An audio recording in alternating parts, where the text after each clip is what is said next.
As Matthew was saying, Thomas Lincoln hasn't been looked very favorably at throughout history.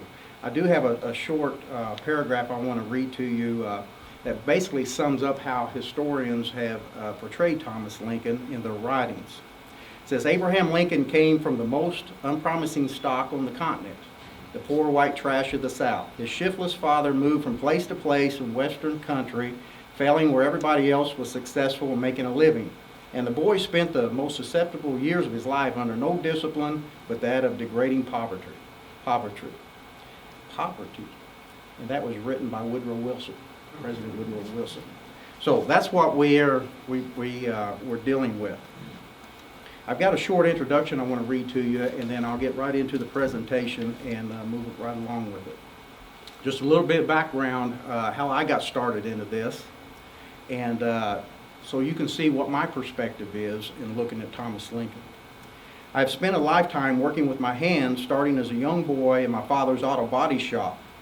Along the way, my interest shifted from working with metal parts to molding and fashioning objects using wood.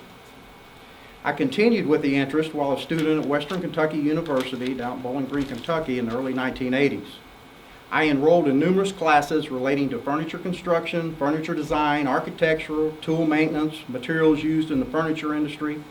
My interest and passion for furniture construction are deeply rooted in the knowledge I gleaned from these courses.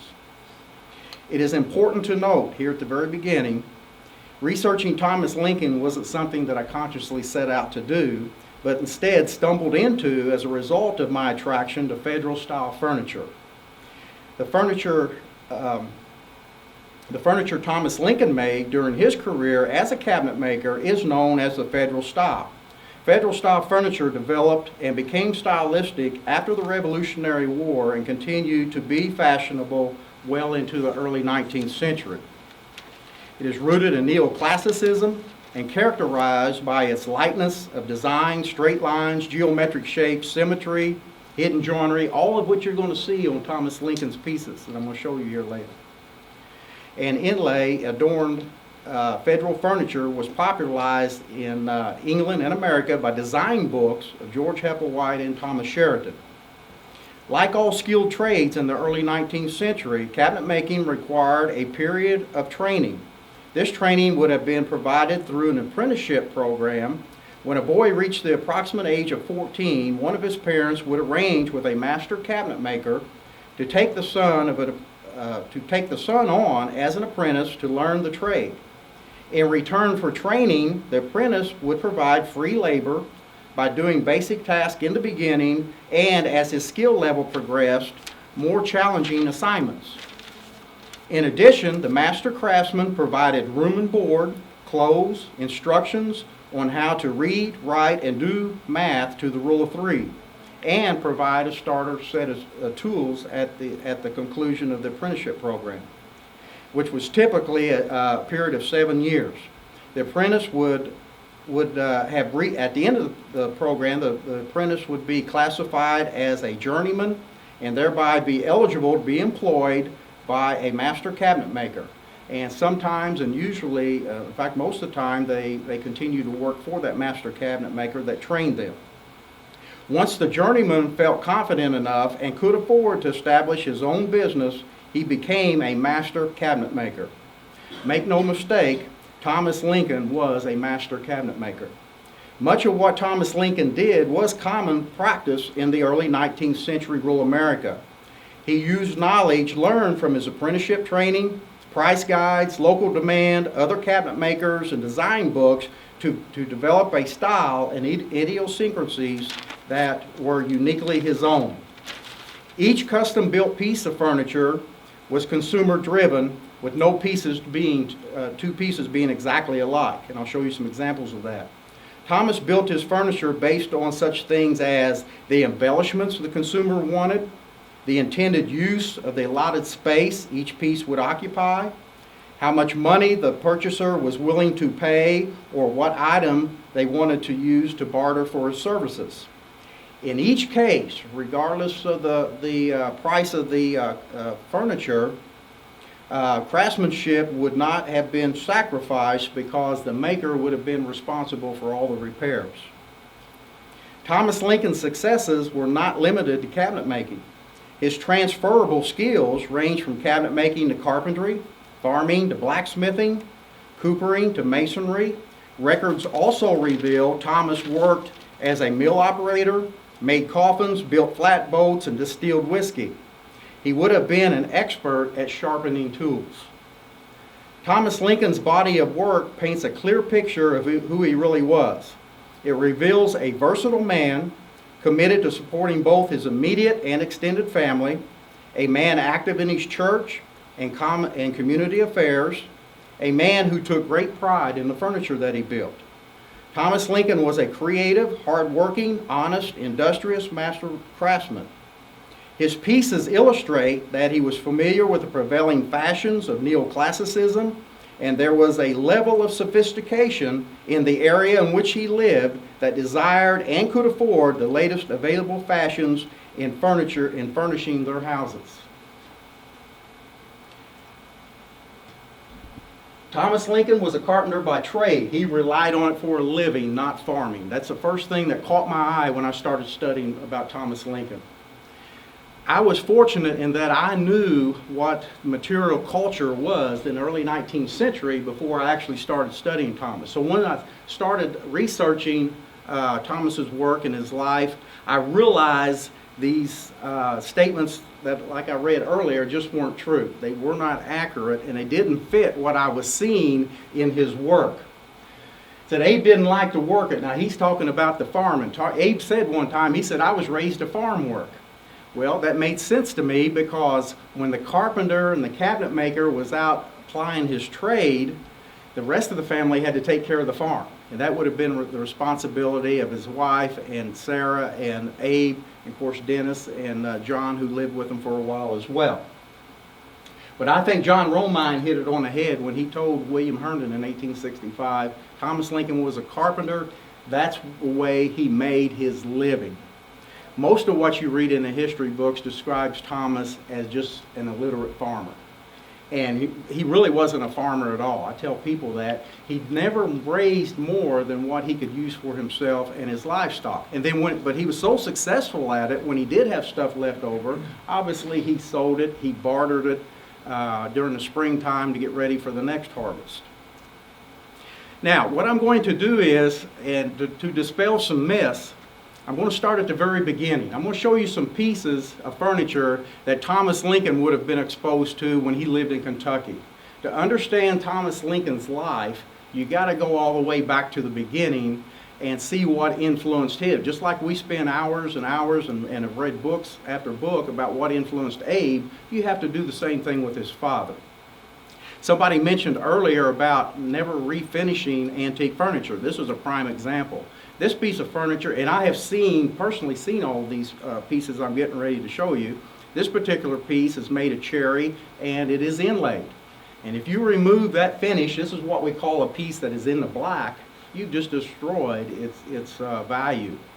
So you never want to refinish or repair those types of things unless it's just something that has to be. But all these, the next several pieces I'm going to show you are pieces that were made in central Kentucky around the same region where Thomas was working when he first started in cabinet making.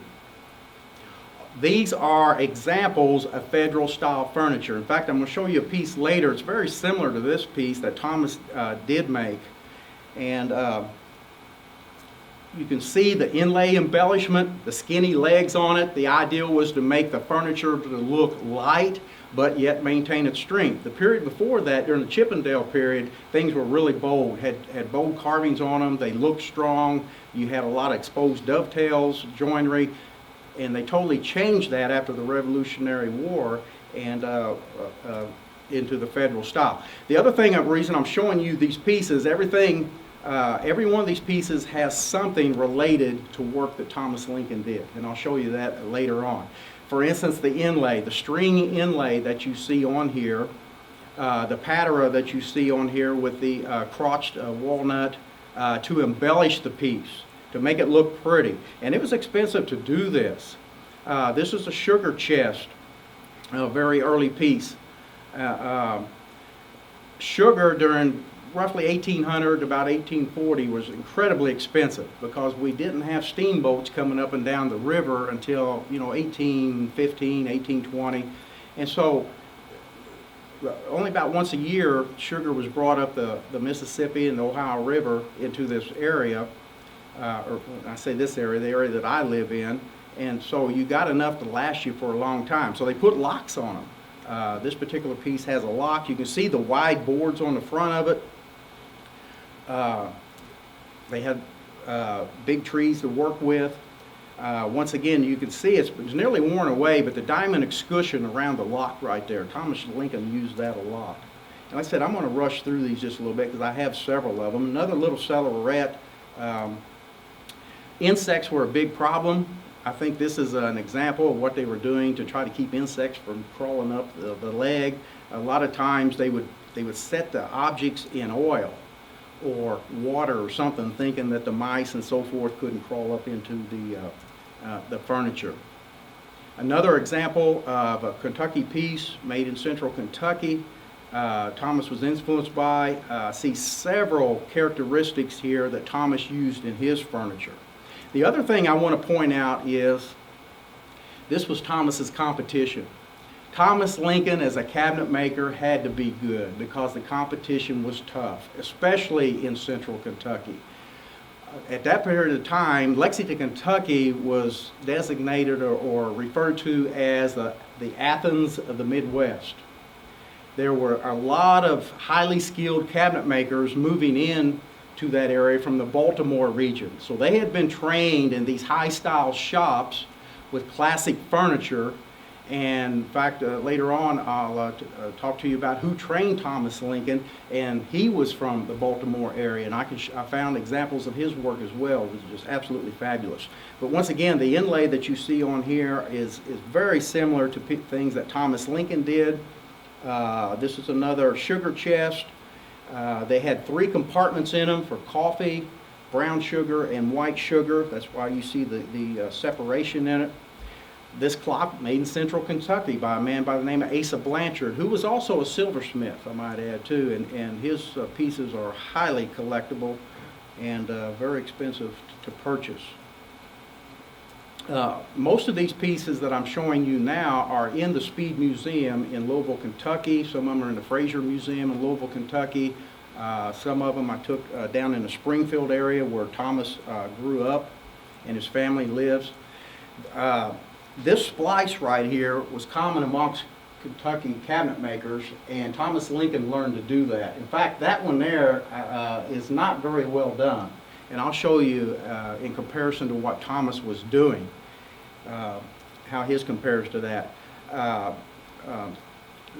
Patriotism was really on the rise after the Revolutionary War. We were trying to get away from the things from England. Somebody that was very important in Thomas Lincoln's life was Jesse Head. A lot of you might recognize the name as the minister that married Thomas and Nancy down in Kentucky. But Jesse Head was also a cabinet maker, and he was a highly skilled cabinet maker. And here he's advertising in a Frankfort, Kentucky newspaper on December 13th, 1810. Said the subscribers are about to settle themselves in the town of Harrodsburg. He also worked in Elizabethtown, in the area where Thomas was working. They lived very close to the Lincolns on Mill Creek, so they had a long connection besides just Jesse being a circuit preacher that married them. They've imported some elegant mahogany, and I'm going to show you some examples of that. Like I said, I found a couple of pieces that Jesse had made, and intend to keep a stock of plank of the first quality and hope their attention to business to please all those who may favor them with their custom. The important thing about this here, they will take any kind of produce. You know, a lot of talk about how the Lincolns didn't have any money and they were poor. Here we're talking about a guy that's working in an area where there should have been a lot of money, but there just wasn't a lot of money in these communities. You know, we're talking about Lexington and Frankfort were very close in proximity, and and yet he's saying, I'll work for produce if you don't have the money to do it. Another piece out of Central Kentucky, very similar to one that Thomas built.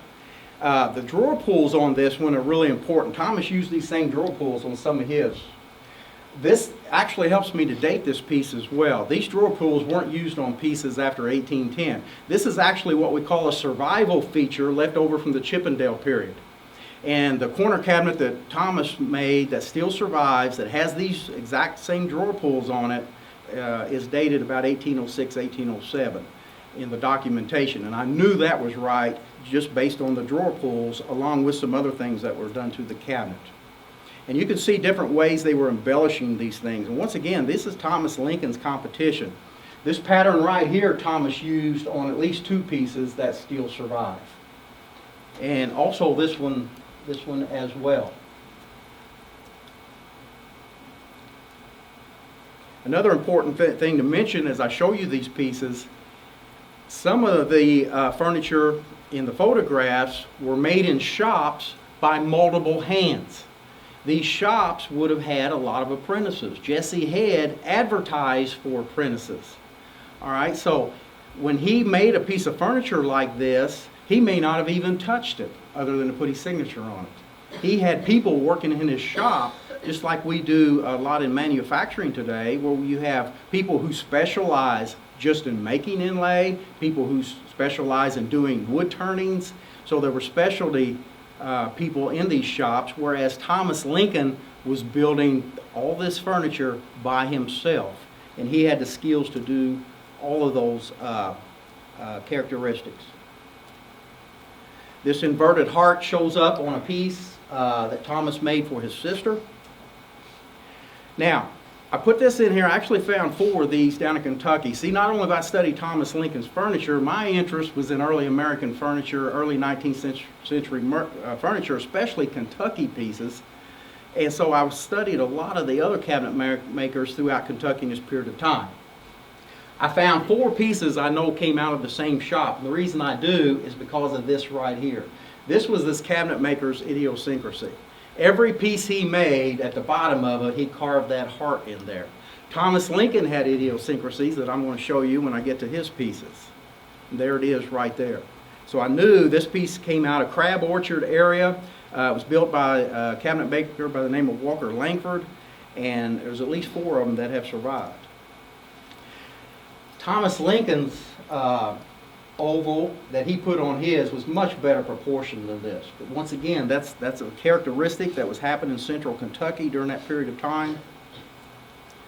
This one I think is overdone, but it has a lot of features on it that Thomas Lincoln did. Now, one thing that jumps out at me when I look at this cabinet is how disproportionate the doors are on it. This space here, the smaller space, should have been, design-wise, should have been at the top, and then the bigger space at the bottom. And I don't know why the cabinet maker did it like that, unless he just thought it would make it interesting. He also had a sense of humor. I've not seen any of this kind of pictorial inlay on any of Thomas's pieces, but it does show up on other cabinet makers' pieces in Kentucky at that period of time. But Thomas Lincoln did use the hearts, he used the diamonds, he used the crescent moon, and he used what we call the trailing vine inlay right here. He also used the 6-pointed rosette, and I've got good examples of that. There's one right there. I've not seen any animals or anything like that on Thomas's pieces. Another one that's very similar to the one that Thomas built, and you can see the inlay. See, I don't think that the guy did a real good job of matching that up right there. You'll see on Thomas's pieces how close of attention he paid to detail. Once again, I've not seen any pictorial inlay on any of Thomas's. I have seen the compass rose shows up on Thomas's pieces, along obviously with the string inlay on it. That's a very early Kentucky piece. It's a timbre or lady's writing desk. It's got the Hepplewhite legs on it, which was really popular in the early part. And another example, the same form. This particular piece, I was called by the lady, she lives in Lexington, and she had been told throughout her life that this was a piece that Thomas Lincoln built. But as soon as I seen it, I recognized that as a shaker piece. And there's a shaker village just between Lexington and Harrodsburg in the areas close to Springfield where Thomas Lincoln lived. And I told her it's one of the finest early examples of shaker furniture from that period of time. And one of the designs that I studied a lot along with Federal Furniture in college was shaker furniture. And I did several reports and did some writing on shaker furniture. So as soon as I seen it, I knew immediately, even though it's not a Thomas Lincoln piece, I said, you really have a prized possession there. Thomas Lincoln built tables similar to this. There's one in Benjamin Helm House in Lexington. This is another example of a piece. This would have been made in Frankfurt. This is a little bit later. This is probably late 1820s, and the reason I know that's by these ugly drawer pulls. And that's some of that real pretty veneer that Jesse Head was talking about as well. Thomas Lincoln used this same style of escutcheon, and that's made of either ivory or bone. I suspect it's bone, but I'm not sure. Thomas Lincoln did the same thing, used the same material. But the point is, they were importing woods from other countries into Lexington during that period of time, so they had access to it. And once again, I know stories about every one of these pieces, but if I tell you all the stories, we'll be here forever. So that's why I'm going through this rather quickly. This is called a rope inlay. Thomas Lincoln also used that same inlay. There's a little trick to making that. Goes back to his training. Somebody taught him how to do that. How to put the embellishment here at the bottom of the cabinet. Now, one other thing here, this next few pieces, 3 or 4 pieces, these aren't pieces I've seen, but I actually got these off of the internet. I believe they were in the Smithsonian. These pieces were made by slaves, and they were made by slaves in Kentucky. One of the things that I theorize, of course, I think Thomas Lincoln was against slavery morally, but also, you have to think about, he had to compete against slave labor in his business as well. And that hurt a lot of cabinet makers during that period of time. Now, when we talk about slave labor, I'm not talking about just doing the rough work. This was totally built by a slave. They had skills too. Cabinet makers were teaching them how to do this. But because it was slaves that were doing it, they were able to sell their product much cheaper. So they were really doing some nice stuff. This is a piece down in Selma that I know they're celebrating the 50-year anniversary, the march down there. I went down to Selma, Alabama. This came out of Elizabethtown. It originally belonged to the owners of the Bleakley Montgomery store. Right away, that's a connection to Thomas Lincoln. They think Thomas Lincoln built this. It does have some of Thomas's characteristics, but I can't prove 100% that Thomas did this. He definitely could have. This was something that would have been in that particular style, because Thomas Lincoln actually worked for the Bleakley Montgomery store. Thomas Lincoln was doing the dental molding. You read in a lot of the history books, they call it a hole and tooth design. We as cabinet makers just refer to it as a dental molding. The carving that you see in the quarter columns right here, the corners, Thomas Lincoln did this too. So once again, this is something that Thomas could have done, but I've not been able to prove it 100%. There's that inlay that matches that other table that I was talking about. And the embellishment down at the bottom. And there's that rope inlay. This is another one. You may have seen this one on Antiques Roadshow. It's been, and they featured this 2 or 3 different times. In fact, they called me and asked me to authenticate it. Once again, I think Thomas Lincoln did build this. It has all the characteristics. It came out of Spencer County where Thomas Lincoln lived, but I don't have enough documentation where I can prove it. And unless I can prove it 100%, I will not authenticate it. Thomas Lincoln did this a lot. I really think Thomas built this, but I can't prove it. The construction technique matches other ones that Thomas did as well. Looking glass during that period of time. This came out of Lexington, Kentucky. At the same time Thomas Lincoln was living in the central Kentucky. Just shows you the craftsmanship that was in that area, the beautiful pieces that Thomas was exposed to. Now, I put this on here. This was a typical chair that would have been used during Thomas's day, but I want to emphasize that Thomas did not make chairs. Chair making was a specialty. And it was unusual, and maybe even rare, that a chair maker would build cabinets and vice versa. It was unusual for a cabinet maker to build chairs. And so when you read some of the letters in Herndon's informants, they talked about visiting the Lincoln home and sitting on just a plank as a bench-like plank at a table in their house. Well, it makes sense to me. Some people would think, well, would interpret that as being very poor, very destitute, just using whatever they could for chairs. But Thomas Lincoln wasn't a chair maker. It was a specialty area, but had he made chairs, this would have been the type that he would have built. Once again, another example of all chairs from that period of time. Once again, this is closer to what Thomas was doing. And this shows up on several of his cabinets. Another central Kentucky piece. The diamond escutcheon. And see, they would use, this is what we call spalted maple.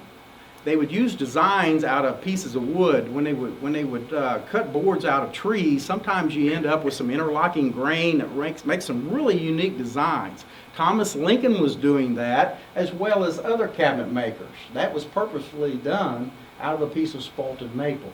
And there's your diamond escutcheon that Thomas Lincoln often used. If I didn't know better, I would tell you Thomas Lincoln built this cabinet. This looks exactly like the things that Thomas was doing, the same type of escutcheons. This right here, I'm telling you, it cannot be any closer to Thomas Lincoln's work. We don't know who the maker of that was. We do know it came out of central Kentucky. Maybe Thomas did make it, but I can't prove it. This design shows up on 2 of Thomas Lincoln's cabinets. And it's absolutely fascinating to me to see that. Exact same thing. And there it is again. The only difference, once again, you'll never find 2 of them exactly alike. He changed this, and he changed the way he terminated it right here at the end. And I'll show you that on 2 different pieces how he did it 2 different ways. And here's a third way of doing it. He was a very creative man, artistic. Now, one of the things, the notions to the myths, that one of the reasons the Lincolns settled in Spencer County where they did, because we had such large trees there, as they did in a lot of areas. You had old growth forest. This tree right here was cut down just a few miles from where Thomas Lincoln lived in about the 1865, 1870, in that time period. This tree right here was totally useless to a cabinet maker during that period of time. In fact, it was in the way. So what they would do is they would girdle these trees. They would cut a notch all the way around the tree to kill it. And then as it died and the limbs fell out, and they would eventually chop on it and burn it down. They had no way to handle a log like this. And there were tons of trees like this that they just destroyed because it was shading the ground. They couldn't farm with the ground shaded. I have an old growth forest just about a mile from my house. One of the things I always had a hard time visualizing was how were they farming around these trees? Because I also own a farm there in Spencer County. When I go hunting in my woods, I'm looking, man, how could you farm all these trees close together, roots everywhere, vines? But when you walk into this old growth forest, it makes sense. The canopies are so huge, you could cut down, kill 2 trees and just open up a huge area in that woods. And a lady was explaining to me earlier about another old growth forest where some of the trees were blown over. The same thing happened near my home. There were 2 trees that got blown over, and it was incredible the area that it opened up with that huge canopy. Now I understood how they were farming around these trees. They were looking for more logs in this area. I always put this in here because I talk about whipsawing, and they want, what do you mean by whipsawing? And that was basically 2 guys elevating a log on a platform, and that's one of the reasons. Once again, you couldn't. There's no way you could get that other log up there, and they would actually dig a small pit underneath of it, so they wouldn't have to get the log up so high. And then the 2 guys would saw it. You had the what we call the upper dog on the top and the underdog on the bottom, and you probably didn't want to be the underdog. Be getting all that sawdust and stuff all over you. Thomas Lincoln and Abe both did this. I can show it to you on their furniture, and also I have a photograph when they built Elizabeth and Josiah Crawford's cabin in Spencer County prior to coming to Illinois. They dug a pit, and they made a pit sawing area, And some people photographed it in the 1870s. It was still there. So I have a photograph of it as well. And also, when Abraham Lincoln came to Spencer County in 1844 to campaign for Henry Clay, he wanted to go to Elizabeth Crawford's house to see the cabinet that he had made, that she owned at that time. And he talked about riding their horse past that saw pit that was still there, even as, in 1844. So this is what we're talking about, pit sawing and or whip sawing. What's important about it is I can tell you how the Lincolns were building their furniture, how they were sawing their material, because it leaves distinct saw marks. This particular piece of wood was whip sawed. It's actually in the park there at Lincoln City in Spencer County. But you can see how one sawer would get ahead of the other, and so you had random saw marks on it. And there's an example of the back of one of Lincoln's cabinets. Those boards were whip sawed. And you can see how they get ahead of one another. They weren't all straight. They weren't uniform. There's also, this nail here was added later. This particular cabinet was put together with wooden pegs, and there's a great story behind that. I'll relate that to you. There's a better picture of it. See all of the whipsaw marks. When the Lincolns left Kentucky and came to Indiana, they first arrived in a little pigeon community. It was a very sparsely populated. There wasn't any stores there. There weren't many people there at the time. It was just starting to become settled. There wasn't a sawmill there yet either. So he didn't have a choice. He had to saw his own boards. Until later, there was a sawmill added. You read about the Huffman Mill where the Lincolns ground their corn. Early on, in the records I found, it was strictly a grist mill. But in 1816, they added the sawmill. This is actually a picture of the Rutledge Mill over at New Salem that Abe operated. This had, and most of your grist mills were like this. It was a combination grist sawmill, and it had a blade that reciprocated up and down to cut those logs. There's the Huffman Mill over in Spencer County, an early picture of it. This is where the Lincolns would have purchased his lumber, a lot of it, or he would have taken logs to have them sawn as well as his corn ground. When you do that, it leaves parallel marks on it. That's how we know it was cut with a water-powered sawmill. These water-powered sawmills were only producing about 2 or 3 horsepower, so you couldn't cut a big log with it either. It wasn't until steam power came along where they could utilize those big logs like we've seen in the earlier picture. This is the back of Elizabeth and Josiah Crawford's corner cabinet up at the Henry Ford, and once again, look at that. It was cut with a water-powered sawmill. So his early cabinets in Spencer County, he did them by hand, and later on, he had access to a water-powered sawmill. When Nancy died in October of 1818, we had 2 witnesses who was there when that happened, who testified. One of them was Alan Bruner. Alan Bruner was about 7 years old, and he said that Thomas went out and he cut down a tree, he whipsawed the boards, and Abe whittled the pegs for the coffin.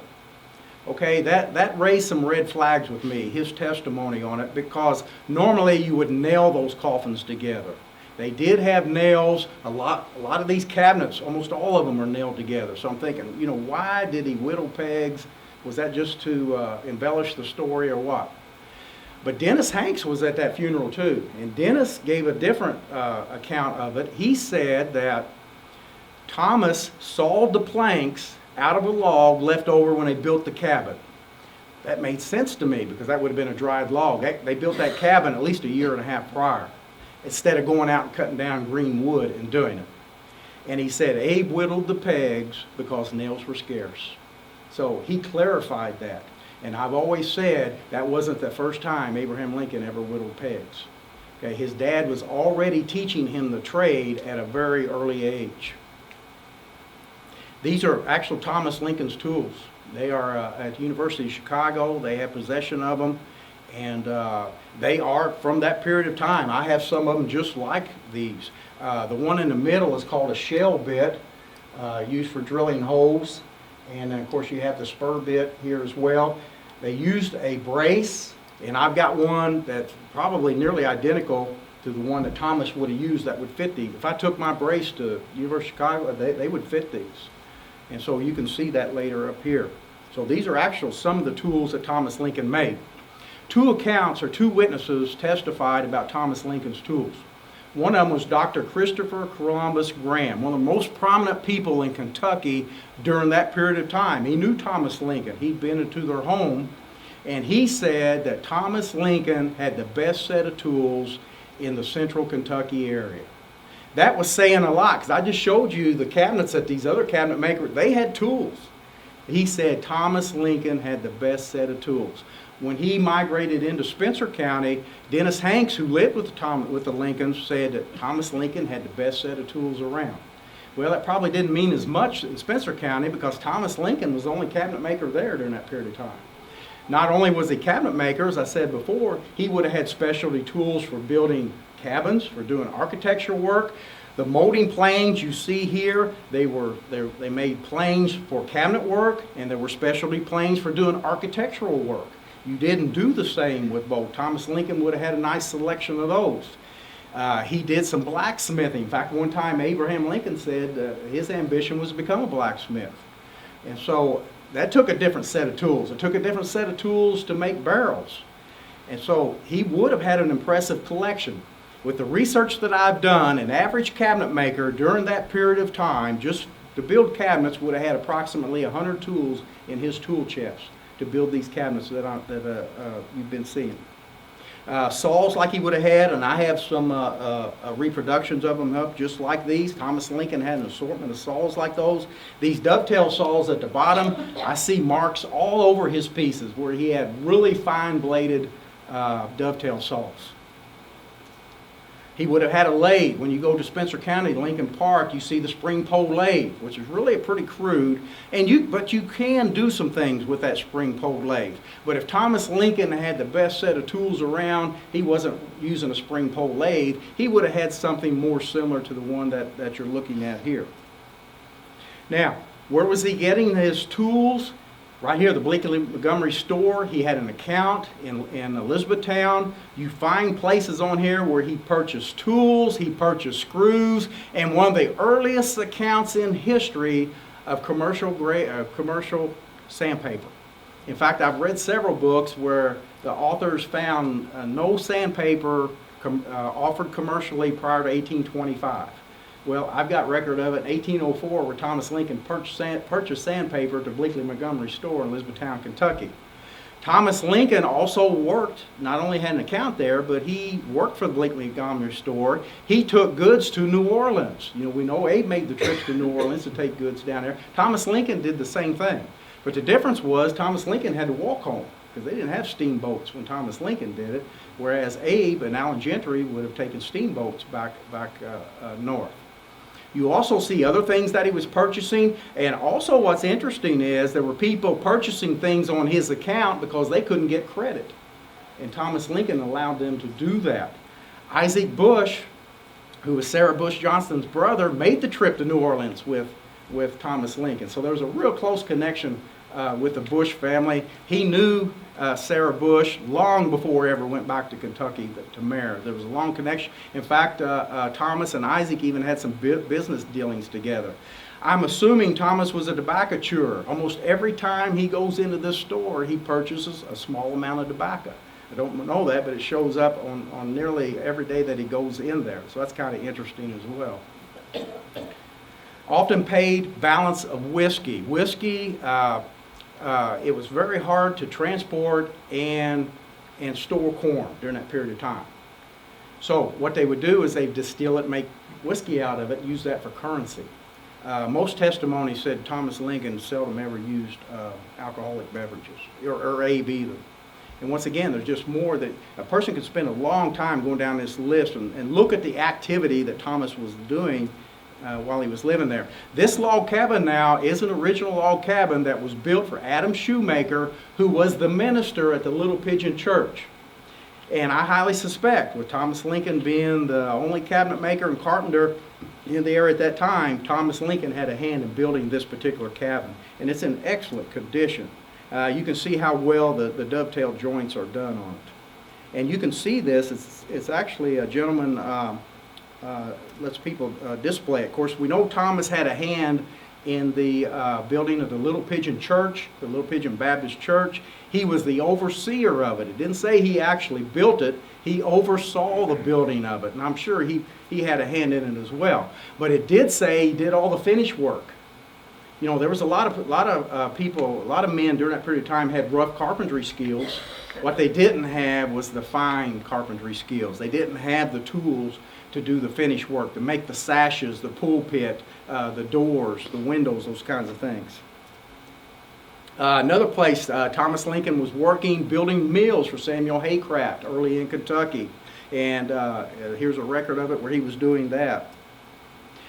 Dennis Hanks said Thomas Lincoln owned a fine rifle made by William Lutz from Bullitt County.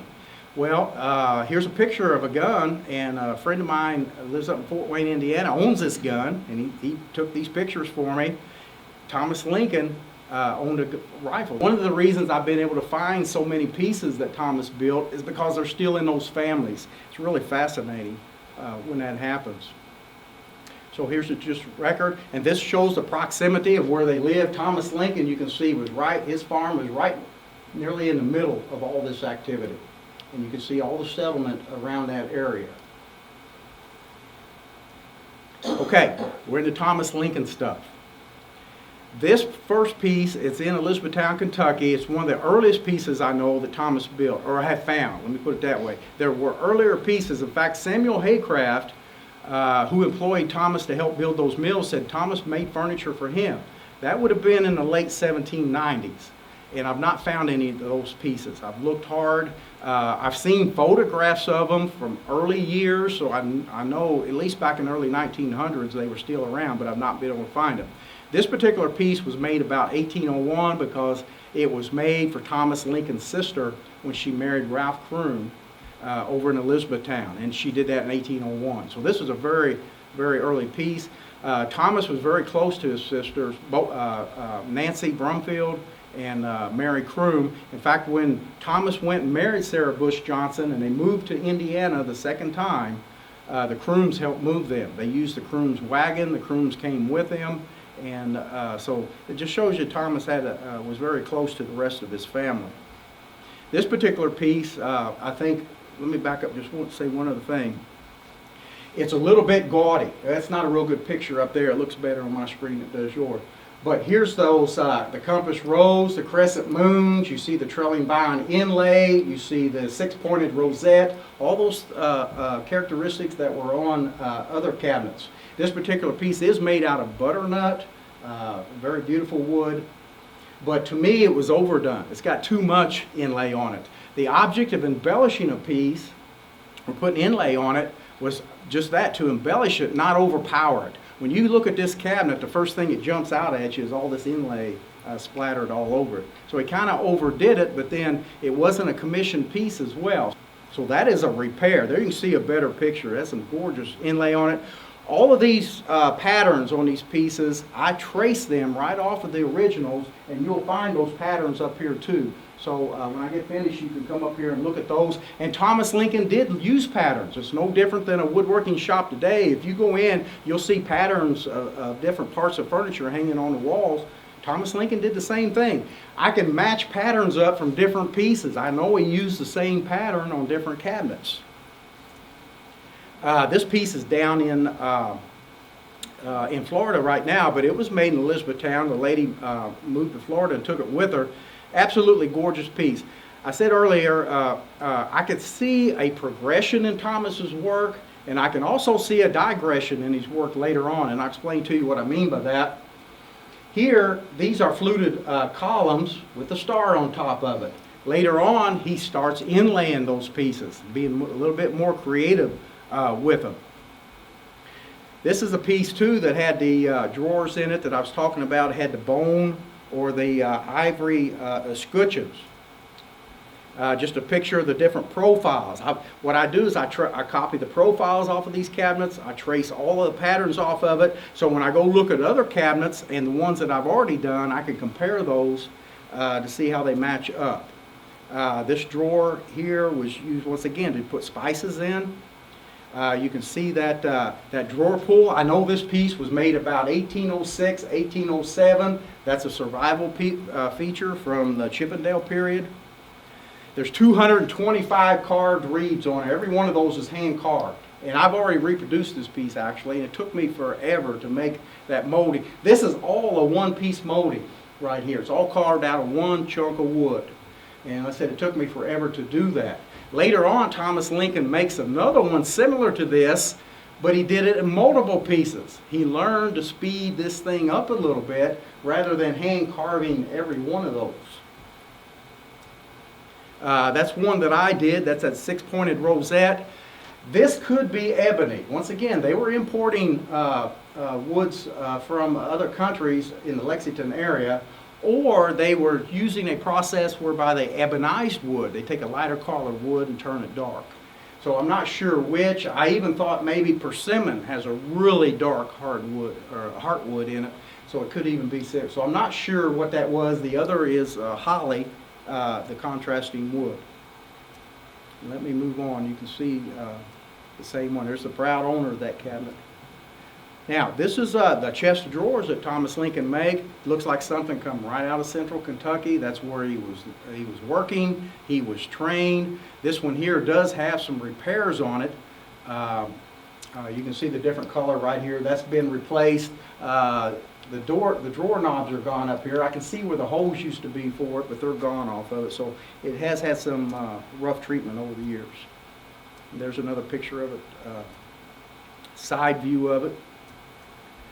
Now, this particular piece, when Thomas Lincoln left Kentucky to come to Indiana, the first time he came by himself, and he came on a flatboat. And he was bringing the goods out of the cabin with him. And he was bringing this cabinet with him. And he was coming down the Rolling Fork River, just not far from where he lived, and his flatboat capsized. He obviously had it overloaded. He lost this cabinet in the Rolling Fork River. These cabinets weigh anywhere 300-400 pounds. They're very heavy. There's no way he could have gotten that back up there. Later on, the story behind it was, later on when the water receded, the local people recovered this cabinet. And it stayed in the Hardinsburg area to about 1930s when a scholar by the name of R. Gerald McMurtry was doing research, and people kept telling him about this cabinet that was for sale that Thomas Lincoln built. So he went down and visited the lady, and he seen the cabinet. He said it was in real bad shape. It has since been refurbished. And he said, I didn't know a thing about it, but he said, I knew, he said the lady wanted $17.50 for it. There was a cabinet down at the store she wanted really bad. It cost $17.50. And he said, I knew there was $17.50 worth of wood in that thing, so I bought it from him. It is an original Thomas Lincoln piece. And it's now in the Lincoln Museum at Harrogate, Tennessee, down at Lincoln University. This is what he was bringing with him. When that flatboat capsized, at that period of time, almost everything was transported in barrels, not just whiskey, dishes, tools, clothing, medicines, matches, all of that was transported in barrels. His nails would have went straight to the bottom of the river.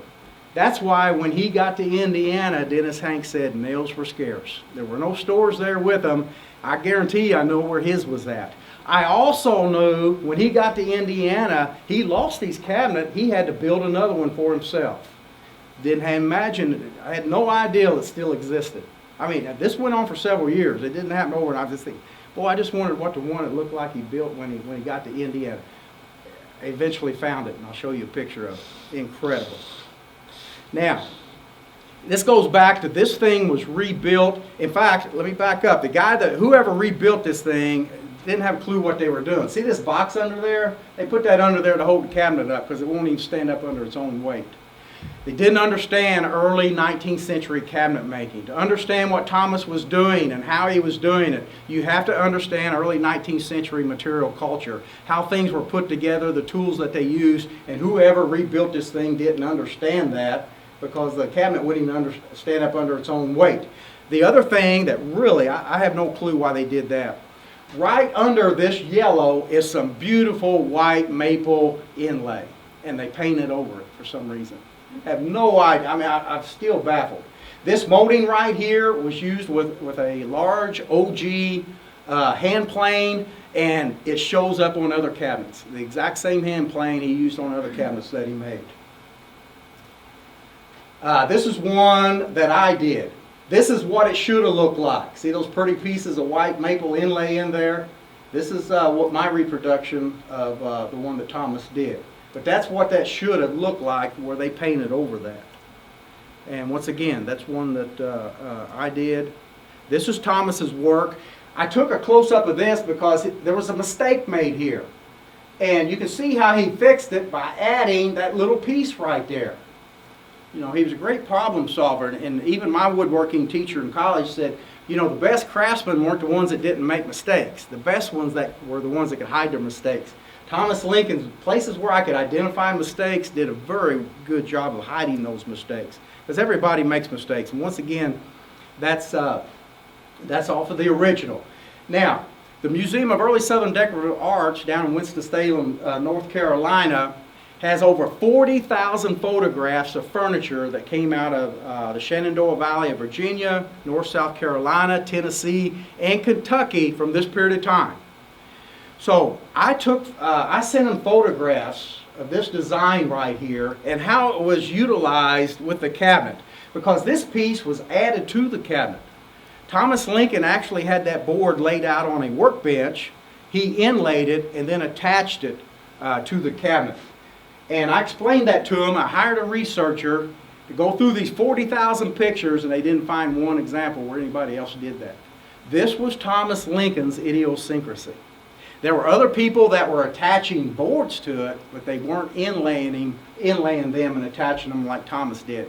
And once again, you could see that progression from that early cabinet of putting flutes in it to inlaying those pieces, which would have been much easier than inlaying them after the cabinet was built, which was what most of them were doing. This particular piece is another Kentucky piece. I'm not sure Thomas built this. This has Pennsylvania written all over it. It's a Pennsylvania style cabinet, although I do know there were a lot of Quakers and people from Pennsylvania living on Mill Creek at the same time Thomas Lincoln was living there. But we have to explain this away. It's got Thomas Lincoln's initials and the date 1814. One of the things we have to be careful of is during this period of time, a lot of the owners signed their cabinets. Okay, this may have been a piece that Thomas owned. In fact, the house that it came out of wasn't a house that Thomas built or owned, but it was a house that Thomas Lincoln rented. Did he apply his initials to that to say he owned that? That's what my belief is, rather than having built it, because it doesn't fit the federal style furniture. If you ever see a collection of early Pennsylvania furniture, this will fit right in. I mean, it just looks like it come right out of Pennsylvania. So the jury's still open on that particular piece, or at least it is for me, even though it does have Thomas Lincoln's initials in it. And there you can see it. And it's the only signed piece that we know of that has his initials or signature on it. And that's not unusual. Most cabinet makers never signed their pieces. Some did, but most of them didn't. In fact, it would have been more unusual if they did. There's that characteristic I was telling you, the Antiques Roadshow cabinet was put together just like this. Now, to me, this is the holy grail of Thomas Lincoln cabinets. This is incredible. Thomas Lincoln lost that cabinet in the Rolling Fork River. He had to build another one for his cabin while they lived in Spencer County, and this is it. It's just incredible that I was able to find this thing. It is missing the doors at the bottom. It would have had two doors on it. The hinge marks are still there where they would have been, and the owners don't know, what happened to them. You can see the patera right there on the doors. Got some beautiful inlay on it. This inlay is just fabulous, and I'll show you some close-ups of it here. Okay, there's the patera that's in the middle of it. It took me a long time to figure out that wood right there is cherry wood. So is this. But that cherry wood is full of what we call pith pockets. And some cherry boards that you cut out of a tree have more pith pockets than others. Once again, he was using that as an artistic embellishment on that cabinet. This is what's gorgeous. You can see where he put his tool to cut that out, to cut that arc in there. There's a tool mark. There's a tool mark. There's one, that one. Each one is for the opposite side. That one's to cut this one. This one is to cut this side right here. There's also a knife mark right down the middle of it, but it's so faint you can't see it on this picture, but you can see it with the naked eye where he laid this out. Each one of those is done mathematically. He would have been taught how to read, how to write, and how to do math to the rule of 3. So he knew how to do fractions. He knew how to calculate these things. That's the back of the cabinet. This one is put together totally with pegs. How come? Nails were scarce. This piece would have been one of the first pieces Thomas would have built when he got his cabin erected. Very good chance Abraham Lincoln carved or he whittled those pegs, since he did it for his mother's grave. There's a very good chance also Nancy would have used this before she died. I don't know that for sure, but there's a very good chance, because he would have built this very quickly after they would have gotten their cabin established. 4 or 5 years ago, may not have been that long ago, a guy called me up, and he had read an article about me in the Evansville newspaper. He took that article, he laid it on his kitchen table, laid there a year. He happened to come through Rockport one day and he called me up. He said, "I got this old cabinet down at the house. Don't know anything about it, just know it's an old cabinet." He said, "Would you like to come and look at it, maybe tell me something about this cabinet?" He never said it was a Lincoln. He never said even insinuate. That's all he said to me. I said, "Sure, I like looking at old cabinet, not just Lincoln stuff, but from all makers that period of time." I walked in and my knees buckled when I seen this. Absolutely gorgeous example, and it's nearly identical to this one here. From a cabinet maker standpoint, that period of time, these cabinets are identical. There was no question who built this cabinet, and it's in excellent condition. He said there was a lady that lived in Boonville, and we know Abe frequented Boonville a lot. He went to court over there, and Judge Pritchard held court in Boonville, and he was good friends with Judge Pritchard. But anyway, she was 100 years old. She had a candy shop there on the courthouse square, right across the street from the courthouse, and this cabinet was in there, but she was doing away with the business. This gentleman's dad owned a gas station in town. She asked him, he happened to be there a day, and she asked him, "Would you like to have this cabinet? I'm going to throw it away." He said, "Yeah, I'll take it down to the gas station." He took it down there. He stored oil cans in it, carburetor parts, tools. Now, the thing you have to remember, it had 3 coats of paint on it. All right, so they didn't see what you're looking at right here. Well, when this guy retired, he did the same thing. He dabbled in antiques. In fact, he's written a beautiful book on archaic banner stones. He's an expert on that. And so he's liquidating everything. So he's got antique dealers, everybody coming in buying all this stuff, except nobody wanted that cabinet. All right, going to throw it away. Well, his son was helping him load it on the truck. He said, "I just scraped some of that old paint off there." And he said, "Well, that's cherry wood under there." He said, "I think I'll have to go home and see if I can clean this up." And when he took all that paint off of there, he had one of the finest examples of Thomas Lincoln work you've ever seen. Well, in the meantime, this guy's elderly now, and he's going to give it to his daughter who lives down in Nashville. And he had told her, said, "We really want to hang on to this a little longer," because he displayed his arrowheads and stuff in it. So it almost got lost in that period of time too. So 3 or 4 times this cabinet was almost lost to history. And it is one of the finest. Now, look at this splice, what I was telling you earlier. Look at how well Thomas did his. That's hard to do. And you don't do that unless you have really good eyesight. I've reproduced this cabinet, and I can tell you without the aid of glasses, magnifying glasses over top of these, and good lighting, you cannot do that intricate work. So during this period of time, Thomas Lincoln's obviously healthy, has really good eyesight. He's at the top of his game on building these cabinets. This cabinet would have been made shortly after the one that he built for himself. I don't know who he built it for. I suspect it was for the Barker family, because I located where the Barkers were living in Boonville very early on. In fact, they had a store in Boonville too, and the Barkers originally were neighbors of the Lincolns. So that could be a connection there. I don't know that for sure. All I can tell you is that is 100% Thomas Lincoln's work. There's that cherry pattern again. Those are called pith pockets in the cherry to give it that contrasting effect. Look at the inlay work on it. Just absolutely gorgeous. Now, the escutcheon on this one is gone. And this is different than any I've seen on Thomas's cabinet. But there was enough of it left, I could tell what it would have looked like originally. And that's what it would have looked like originally. That's the one that I did. Okay, so his was missing. In fact, when the guy refinished it, took all the paint off of it, he was the one that he took some kind of putty and even plugged the hole. Now, he did keep the locks. He's got the original locks that go on it. But that's what it would have looked like right there. There's the original lock. This is David Turnham, Thomas Lincoln's next door neighbor. And David Turnham is a great witness because he said Thomas Lincoln built me a corner cabinet that I still had. This is what he's telling William Herndon in 1865, 1866. I still have that cabinet in my house, and he made it in 1821. And right there it is. It's now in the museum down in Evansville. Once again, you see the boards that he inlaid, and then he applied those strips, the start to top, the dental molding on it. There's that crown molding that matches the one that he did. It's in the Harrogate, Tennessee Museum. Used the exact same tool on both of them. These are just gorgeous pieces. Not bad for an illiterate farmer.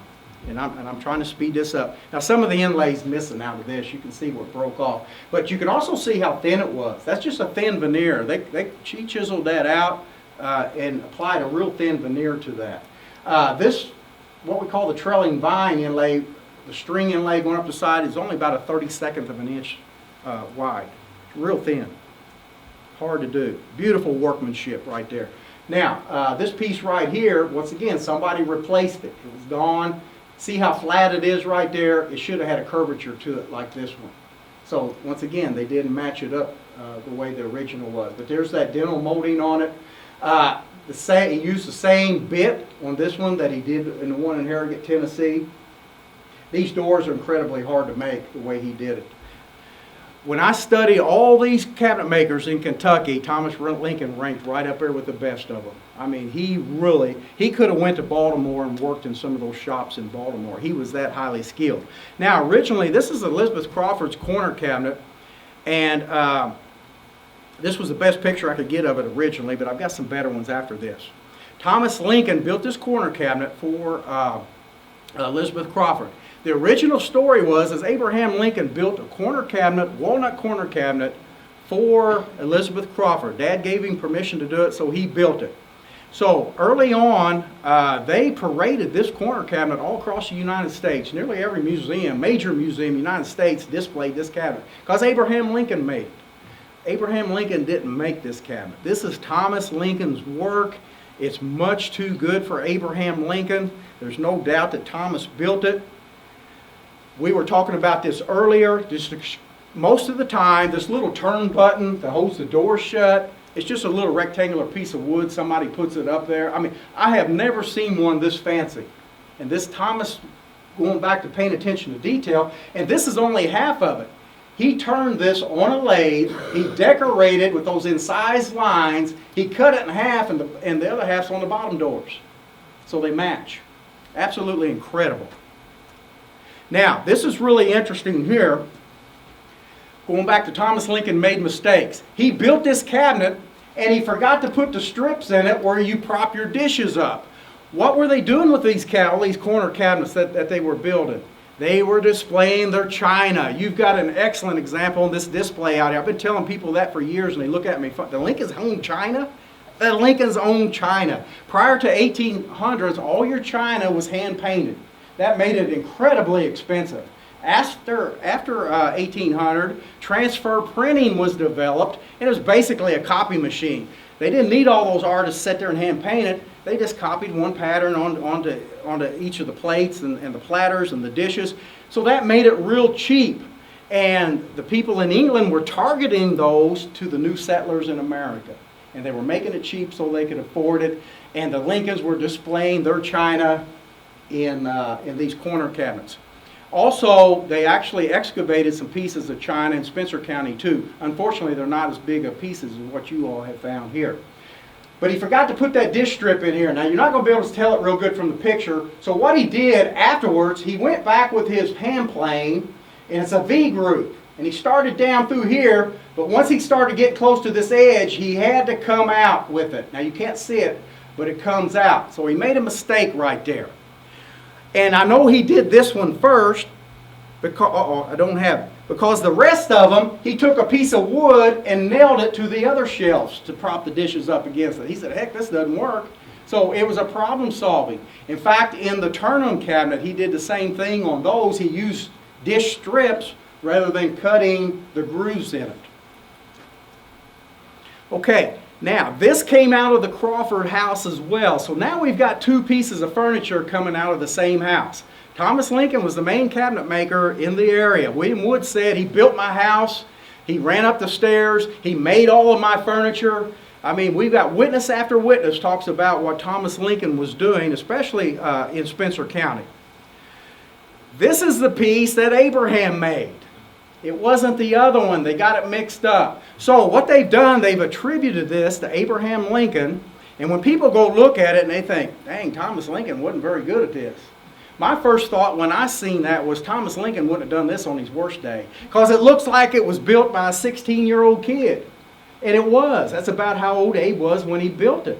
He was about 15, 16 years old. But it's pretty good. I taught construction for 30 years in high school, and I can tell you that's 15-year-old work. I knew immediately they got it wrong somewhere along the line. They wrote it down wrong. This is the one that Abraham made. His dad was teaching him the trade. And you're in for a little bit of a treat today because I have part of that cabinet with me today. That's it right there. Abraham Lincoln made that dental molding that's on the top of this cabinet right here. In fact, it came off the other side. What has happened was I photographed this cabinet several years ago, back in the mid-'80s, in fact. Since then, the museum that it's in closed up. People broke into it. They stole relics. They vandalized stuff. It got rained on. It doesn't even stand up under its own weight today. It's in terrible condition. So they've asked me to come in and fix it. And that's what I'm going to do as soon as the weather breaks. All right, so since it was in pieces parts already, I bought a piece of it for you to see. But you can see the difference. It was made with the same tools, the same design, and at the same time. But there's no question there's a difference in the craftsmanship of it. That's my reproduction. I've actually reproduced this one. Elizabeth Crawford. It was like 1890. She described this cabinet to Anna Tarble, and it's in Anna Tarble's research. And I was able to take that information and build the cabinet like she described it. If you go look at this cabinet today, Elizabeth said that it had EC on one door and JC on the other. Well, the JC's gone. That panel is gone. There's a lot of fire damage to it, and now, like I said, now it's got water damage and all other kind of damage to it. This is what it would have looked like originally, though. I can see the tool marks on it where Abe, he actually inlaid this side first, and when he came over here, he was trying to get this tip of this arc to come out the same height as the other one. He drew it on there 3 different times before he got it to work. You can still see his marks on it where he did it. They called these, some of the early writers called this a star and streamer. They thought these were flags. These are supposed to be diamonds, but they're so bad they probably look like flags. They're not flags, but once again, they were done by a beginner. As this thing started to deteriorate, they were already drilling holes and putting modern wood screws in it. Just makes you sick what they were doing to this cabinet. Pieces are broken off. There's a piece missing right here. That is a dovetail where the shelf matches into the side. That is, the hardest joint to master in woodworking is the dovetail joint. There's books after books, videos made on, every cabinet maker's got their own idea how to do a dovetail joint. That was supposed to be a dovetail joint, but you can see how loose it is and it doesn't fit. But Abe was just learning. The other thing you could read into that, his dad didn't help him. His dad let him do it all by himself. His dad could have jumped in there and fixed that real quick while he was doing it for him. He didn't. He was letting the boy learn on his own. There, that's Abe's work compared to his dad. These are built same time, same tools, same design for the same people, and you don't have to be an expert in this to see the difference. This was made by Abraham Lincoln, and once again, there's part of it right here you can see when the program is over. They also describe this as a walnut cabinet. It's got so much fire damage on it, smoke damage. It is a cherry cabinet. This one's walnut, the one that Thomas made. Abe made this one. This cabinet, even though it's a small spice cabinet that Abe kept his books in, the construction of it is identical to that great big wardrobe that you've seen before. It's got the exact same joinery in it as the other one does. The tools match up exactly. Give you an example, that molding right there is the exact same molding that went around the waist of the big cabinet. Used the same tool to do that. The dovetails on it, that he dovetailed it are the same. Now, we were talking about glue. I was talking about glue with somebody earlier. Here's something I've never seen on a Thomas Lincoln piece that Abe did. So it tells me Thomas was doing it, but none of his pieces survived, that he was veneering. That's a piece of veneer across the bottom. Part of it broke off right there, and when you look at it closely, you can see the sparkles on it from the hide glue, where they glued that on there. People say, they had glue back there? Oh, absolutely, they had glue, and a lot of it, they were making it themselves. It also has an inlay strip across there. The reason he did that, that veneer covered that joint right there. And once again, in Federal style furniture, you didn't want to have exposed joinery. The door is missing off of this. This one was in a fire. In fact, the guy that owned it, he said when the house was burning, he said, I ran in to get this cabinet. He said, he wasn't worried about anything else. He saved this cabinet. But Abe made, there's the turnings that Abe did on a lathe. They're crude, but his dad was teaching him how to do these things. There it is. You can kind of see the sparkle in it. That's hide glue. You can see the veneer. It's a rather thick veneer. You can see how he had trouble cutting this out. It's not a smooth transition there like his dad's work was. Another thing he did, this is either ash or oak inlay. It was the same on that big cabinet. It was highly rare to use ash or oak for inlay in the Federal period. So my guess is, and this is just me thinking and doing a lot of thought about it exactly, his dad was making barrels out of what? He's making barrels out of oak. Abe didn't go out and cut his strips for his inlay. He probably had all kinds of shavings and stuff around there, and he was using those oak shavings to make that inlay. His dad never would have done that. His dad knew that that wasn't proper to put on Federal furniture. But once again, his son's learning. He let him do it on his own. Junior needed some practice. I mean, look at that. That's exactly, if I assigned this to my students in my high school class, my freshman, sophomore, junior, or senior class, and said, dovetail this panel into this front for a drawer, that's exactly what you would end up with. That is the work of a beginner. It is hard to do. The dovetail joint is hard to master. And there's an example of Abe trying to master it. Looky here, dovetail saw mark. Yeah, see? And I've seen that on other cabinets as well. There's an example of it right there. He put it together with wooden pegs. We knew Abe whittled wooden pegs. There's one, this drawer was put together. Part of the, he didn't do too bad a job on the turning. Part of it got damaged in that fire, and it's missing. You see the fire damage on the corner right there. The side of the cabinet had a lot of fire damage on it. That's the dovetails, not a real good picture. Elizabeth Tooley Hessen went to school with Abe, and my cousins, this was my cousin's grandmother. She knew the Lincolns. They owned a Lincoln cabinet. That's how I got started in it. They still lived in an original log cabin built in the 1850s. When I loved visiting them. They both, my cousin and his wife both lived in their upper 90s. Great story. They still lived like they did in the 1900s. My wife could testify. It was just fascinating. It was just a step back in time when we went and visited them, and we did that often. But I just threw that in there because here is a cabinet that the Lincolns made for them. Now, this was a much later piece. Once again, I could see a digression in Thomas Lincoln's work. In 1825, the Crawfords moved from Bardstown, Kentucky to Spencer County, just a couple of miles from the Lincolns lived. And Elizabeth Crawford told William Herndon Thomas Lincoln was blind in one eye and was having difficulty seeing out of the other by 1825. You're not going to see any inlay work after 18. There's no way he could have done all those fine details with the dental molding. Couldn't do it. He didn't have the eyesight to do it. So even before he moved to Illinois, Thomas Lincoln's health was starting to fail him. A lot of things, the criticisms Thomas got while he was over here could be attributed to his health. No, he didn't keep a good farm like he did in Spencer County in Kentucky. He couldn't. Health-wise, he was in a survival mode. And so it shows up in his work as well. It's a utilitarian piece.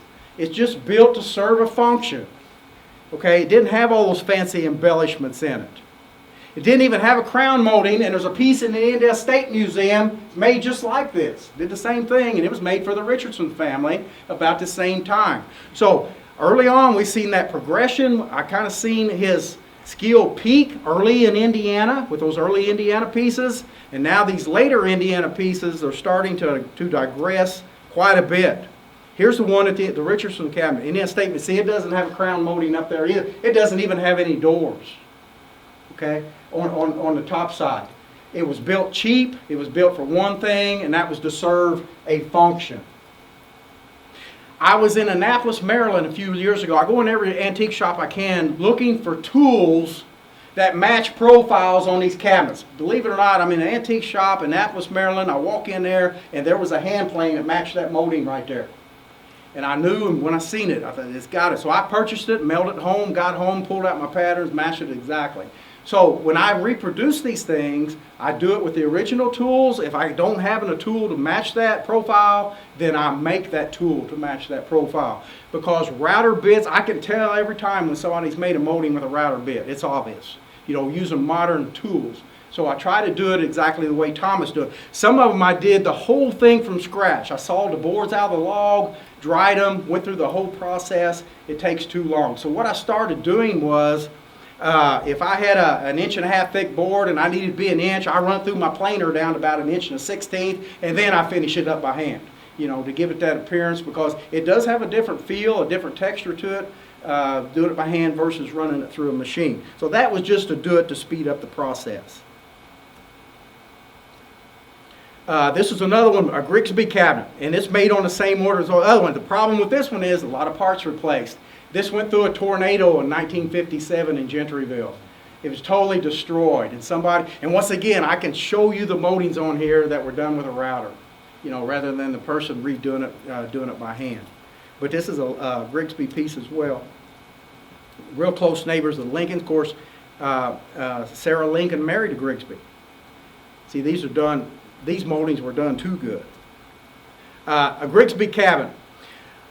Thomas Lincoln built 2 cabinets for Reuben Grigsby. They were neighbors, good friends. Of course, his daughter ended up marrying Reuben's son. And this is one of them. This is at Knox College. They have this in their library over there. And once again, the door's warped on it. You can see where he cut the groove. See, it shows up again in his work. That's how he was solving these doors warping. And I have that problem as well. And that's the worst thing when I do something. Of course, I want my work to be meticulous, and it is. And then a few months later, the door's stuck. It won't open, or it's warped and won't shut. And it's really frustrating because it's prone to humidity and the grain patterns in the wood. This right here is just like that previous cabinet I showed you. It had 225 reeds cut on it. Every one of them hand carved. This one wasn't. He had a board. This board was 2 5/8 wide. And he had a hand plane that cut multiple beads. And I've got one of them over here. It cuts triple beads. And he cut these reeds up this board. And then he cut them off 1.25 inches long, and he spliced them together to create this. Much faster to do it than trying to hand carve. And this is a separate piece. This is a separate piece. And there's 3 different pieces, as opposed to the other one was totally carved out by hand. So he speeded the process up. He was getting paid, you have to remember too, he was getting paid basically like we do today, and that's time and material. Cabinet makers during this period of time were making roughly $1 a day plus their materials. All right, so that also gives us an idea of how long it was taking them to make these things, because we got tons of records of what was being sold in the areas where Thomas was living, and the prices they were being paid. So this particular piece, in order to speed it up, it cut down on the cost of it. Either they were getting paid money or they were bartering it. But the average pay was about $1 a day in labor plus their material. And their cabin was just 100 yards from where the Crawfords was. I can take you up there and show you the cornerstones are still there where they all lived in the proximity. In fact, Sarah Lincoln was living with the Crawfords when she met up with Aaron Grigsby, who lived a few miles down the road. They married, and in between the two, they established a cabin, and this cabinet was in there. The interesting thing about this cabinet is it was built by two different cabinet makers. I can tell by the workmanship on it. Abe and his dad both worked on this cabinet. And I think they got married in 1826, if I'm not mistaken. So once again, it was after Thomas had the eyesight problems. His son was helping him a lot more. They talked about how crude the wagon was that they had when they came from Indiana over here to Illinois. I guarantee you Abe made that wagon. It sounded exactly like something he's made. His dad's health was failing him. He couldn't do the work that he used to do. To verify this, I got a call from a lady, an elderly lady, and it's been several years ago. She's from Texas. And she had read something about me on the internet, and she said, I grew up in that cabin that Aaron and Sarah lived in. Because when Sarah died during childbirth, Aaron remarried Margaret Miller, and they moved to a different farm, and Aaron's sister, Lydia Grigsby, married Benjamin Smith, moved into that cabin. She said, that was my great-grandparents. And said, I lived there when I was a young girl, and I played in that cabinet. And I sent her pictures of it. I sent her pictures of two different cabinets. I said, which one of these did you play in? And she identified that. That's the one that Abe and his dad made for Aaron and Sarah Grigsby after they got married. The top doors are, the craftsmanship in the top doors are as good as you'll ever find. The craftsmanship in the bottom doors, you had to be careful opening them. They were about to fall apart. And you could tell it was made by two different people. And this is what you do if you own a Lincoln cabinet. You drill holes in it. You hang your coffee cups in there, like what they were doing. And I actually sent them a letter and asked them, please, stop using it. They had it in their kitchen in the library at the university, and they used it every day. So you don't understand what you have there. Now, look at this. I told you how hard dovetails are to make. They don't get any better than that. That come out of the drawer of that cabinet I just showed you. Thomas Lincoln did those dovetails. There's no way Abe did those, not at that period of time. He didn't have the skill to do that. Let's see. This is the bottom of the cabinet. Part of the molding was missing, and this is a piece of the joinery. Very poorly done. Thomas never would have done anything like that. In fact, it's so poorly done, you can see the joint because the front of the wood popped off of it. Definitely made, there you can see it better. See it better right there. There's the joint. It's too thick. And so he had to cut the mortise out too wide, and it left it weak, and it popped the wood off of it. Thomas Lincoln never would have done that. On the cabinet that Abe made for Elizabeth Crawford, did the same thing. Another reason why it was coming apart. Exactly the same deal. Fascinating. This one's put together a little different. Thomas Lincoln wasn't a wandering boy, but he got around. He spent a lot of time in eastern Tennessee. There's some of the eastern Tennessee cabinet maker influences show up in his work. This is one of them. These are usually 22.5-degree angles put together. Instead, he cut it 45 and put all the 45-degree angle on the front, which was much easier. Let me see what I got on the next one. I hope I have a picture of it. But because that would have left that joint exposed, he put a molding over it, which was simple to do. Once again, he was still adhering to what he was taught in his apprenticeship program. Federal style furniture, you don't have exposed joinery. And I'll speed this up just a little bit. This is the bottom of Elizabeth Crawford's corner cabinet up in Michigan. Now we're in Illinois. Only know of two pieces that have been attributed to Thomas while he lived here. One of them is right here. And apparently there was supposed to have been two of these made. This is the pie safe. And it stayed in the family. It's now up at University of Chicago. And there's pretty good documentation that Thomas Lincoln built this. And Sarah's daughter talked about how Sarah really liked this pie safe because Thomas had built it. And I get the impression that Sarah just liked furniture because she had some furniture that Thomas didn't build that she hung on to that she really liked. Now, in Illinois, we're looking at 1840s roughly. We've got steam power, and it shows up on this cabinet right here. So we went from water power sawmills, or we went from whipsawing to water power sawmills. Now we're into steam power, and right there you can faintly see them. Those are circular saw marks, and circular saw blades had actually been developed long before steam power was. They didn't have any way to turn them. These water power sawmills didn't produce enough horsepower to turn a circular blade. The steam power did. This was cut at a steam powered mill. Those marks are on this cabinet too. Absolutely. There is a very high likelihood that Thomas did build these two cabinets. They're not as intricate and delicate as the other ones, but you know, even in poor health, he may have been able to do that. What I did find really interesting about this cabinet, not this pie safe, is the tins on it. Back when we had the ice storm a few years ago, our electric was off about a week, so my wife and I would go down to Franklin, Tennessee and visit her sister, and we stayed there till our electric got turned back on. Anyway, I walk in this antique shop, and I look back here in the corner, and there's a pie safe. And I walk over there and I look at that, man, it looked like something Thomas Lincoln built. Long story short, we go home a week or so later. I call my sister-in-law because this thing's eating on me. Go down there and take some pictures of that thing. I want you to take some real close-up pictures of those tins on there. And she sent them to me, and those tins match identical the tins on that one that was down in the antique shop.